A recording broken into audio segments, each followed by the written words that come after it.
Bom dia, Diene. Bom dia, Rafael e ouvintes. Tudo bem? Vejam, retomando o que conversávamos ontem, né, acerca do significado dos debates de uma maneira geral e do debate em contexto eleitoral feito entre candidatos, né, e promovido por meios de comunicação.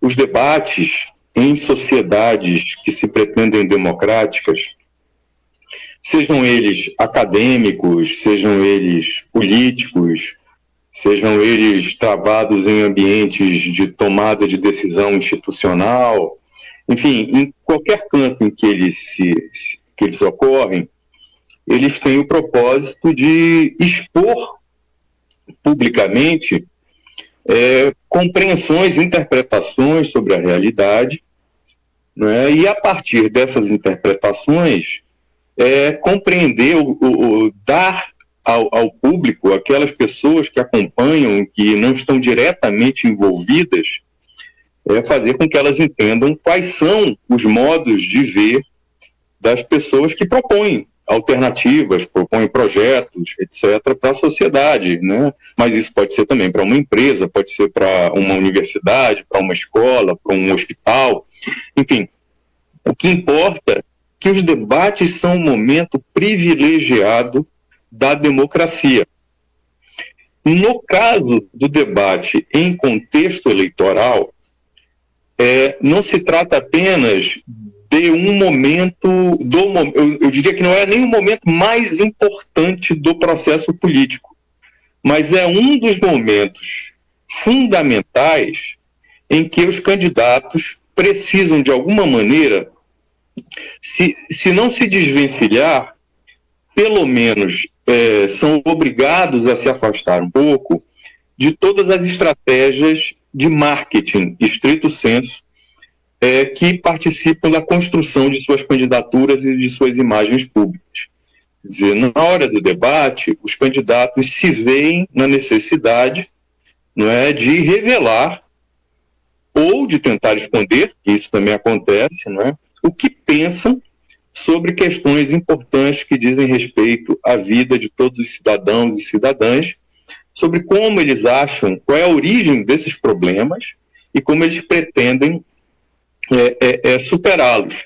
Só que ao dizer isso, no contexto do debate, eles se confrontam com outras pessoas que são candidatos também, que têm ideias diferentes, muitas vezes, que têm propostas que são inclusive antagônicas àquelas que eles manifestam, não é? E que são, nessa circunstância, colocadas diante do público para que o público faça um balanço. Em outras palavras, o debate é tudo menos que às vezes se quer transformá-los, que é numa espécie de um evento, de uma luta campal, em que um liquida o outro, um vence o outro. Eu diria até que no lugar das claques, das torcidas, né, os cidadãos deveriam se colocar mais como observadores interessados em compreender o que está em jogo, como esse jogo se estabelece, e em que medida as necessidades e os interesses dos cidadãos e cidadãs são ou não satisfeitos por aquilo que os candidatos estão dizendo. Professor, então, eu acho que é uma situação realmente que envolve esclarecimento, né? Professor, em relação aos projetos apresentados ali pelos candidatos, não sei se o senhor acompanhou as propostas apresentadas pelos candidatos, o senhor falou sobre a importância dessas propostas também, que são apresentadas ali durante o debate de ideias, né, de projetos. Eu queria que o senhor falasse um pouco do que o senhor achou do nível de projetos que foi apresentado no debate.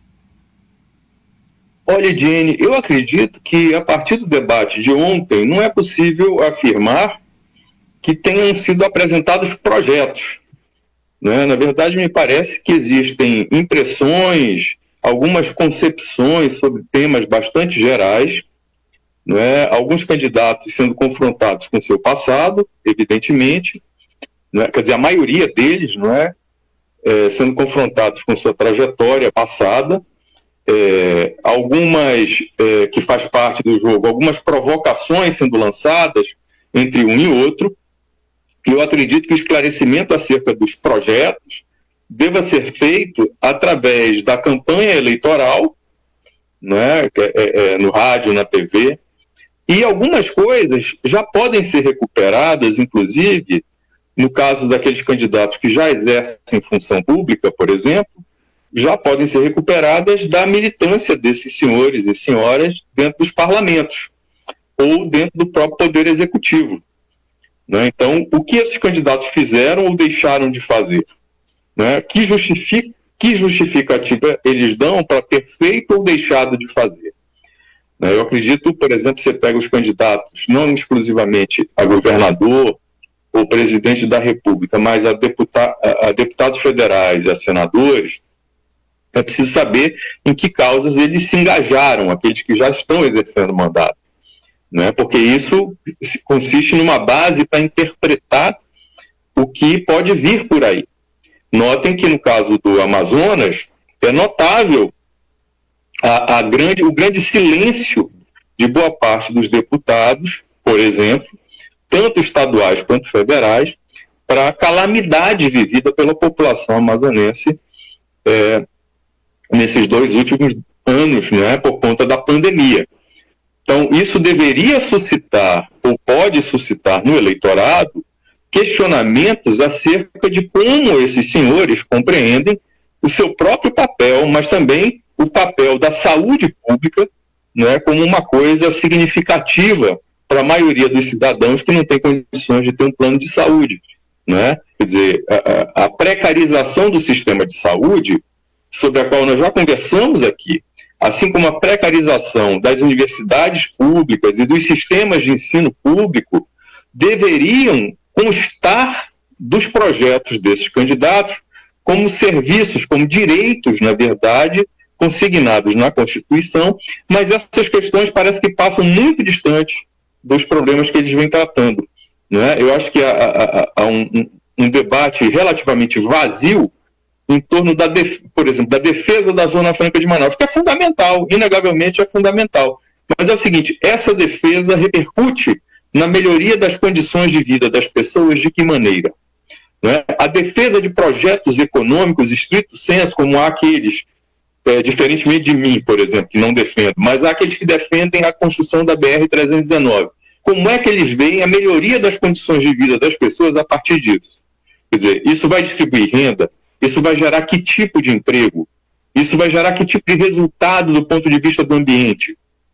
Então, essas questões é que envolvem a definição de projetos. Não é construir escola, construir hospital. Isso tudo pode ser importante, mas isso não tem nada a ver com projeto. Quer dizer, o projeto aqui não é projeto de construção de prédio, é projeto de sociedade. Portanto, um projeto que inclua mudança nas formas de relação, inclusive, que visem a construção, no meu entendimento, de uma sociedade democrática, né? De uma sociedade em que todos tenham acesso à renda, todos tenham acesso à habitação, e por aí vai. Professor, considerando que ali haviam 4 políticos, no debate, 4 políticos com bastante experiência, com conhecimento de Amazonas, conhecimento de interior, como é que o senhor avalia essa abordagem genérica em relação aos projetos?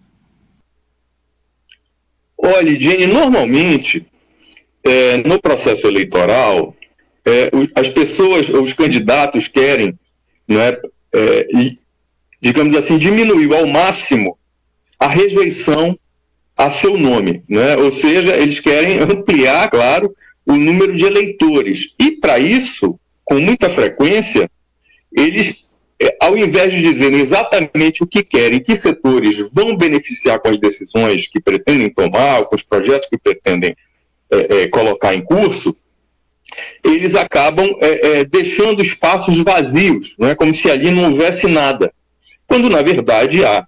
Então, acho que esse silenciamento, digamos, essa excessiva descrição acerca do que se pretende fazer, ela está associada a uma estratégia política que vê no momento eleitoral, às vezes, um momento em que nem tudo pode ser dito.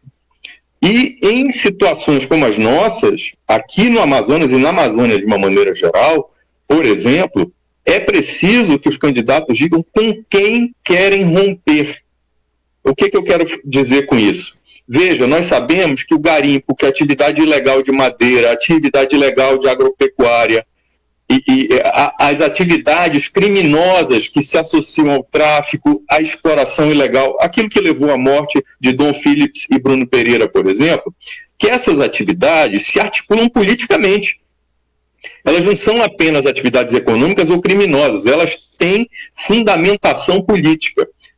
A questão seria, se pretende continuar a dar vazão a esse tipo de atividade no Amazonas em particular? Se não se pretende, como é que se vai combater? Ou seja, como é que vai ser a postura do governador, dos deputados, diante do poder central, seja lá quem for o presidente, não é? E diante das forças políticas que se articulam regionalmente, localmente, no âmbito do Estado, que sustentam esse tipo de atividade. Não é? É óbvio que, ao dizer isso, o candidato se afasta, ou os candidatos se afastam de determinado tipo de eleitorado. Mas é óbvio que também, ao dizer isso, ele pode contribuir para esclarecer aos cidadãos por que essas coisas são vistas como problemas, essas situações são vistas como problemas, por que é importante combatê-las e por que, em as combatendo, se a gente caminha no sentido da aproximação de uma sociedade menos violenta, não é? Mais pacífica, portanto, e criando mecanismos através dos quais se resguardem as condições ou condições razoáveis de vida para a maioria dos cidadãos, diferentemente do que nós experimentamos hoje.